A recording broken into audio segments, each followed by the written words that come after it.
अस्सलाम वालेकुम। पहले भी आपसे बात होती रहती है ये रक्षों के मतलब, आज फिर दोबारा कर रहे हैं। ये एक ऑटो रक्षा है। ये जब जिस कंपनी ने बनाया है उसने ऊपर लिखा हुआ है कि ये 3 सवारियों के लिए है। तो हमने तरक्की कर ली, 3 सवारियों को 9 में बदल लिया। इसमें 9 सवारियां बैठती हैं। फिर भी हमारा दिल नहीं भरा तो हमने 2 एक्स्ट्रा लगा, इसको 11 में बदल लिया। और जब 11 में हमने बदला तो हमने पीछे खतरनाक तरीके से ये देखें, ये स्टूडेंट्स को बैठाने के लिए ये एक्स्ट्रा सीट लगा ली। बेटा उतरो, ये देखिए ये कितनी खतरनाक सीट है जिसके ऊपर बच्चे बैठाते हैं। और जब कोई हादसा हो जाता है तो फिर कहते हैं अल्लाह का हुक्म।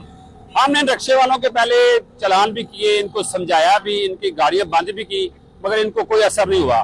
तो आज से हमने फैसला किया है कि गुजरांवाला शहर में अगर इस तरह का कोई रिक्शा चला जिसने पीछे एक्स्ट्रा सीट लगाई हुई तो हम उसकी सीट उतार देंगे, उसकी सीट काट देंगे। आए ग्राइंडर वाले भाई हमने बुलाए हैं, इसकी सीट आप उतारे, इसको ऐसे काटें। बेटा नीचे उतर जाओ, आप आ जाओ, इसको काटें, इसको खत्म करें इसको।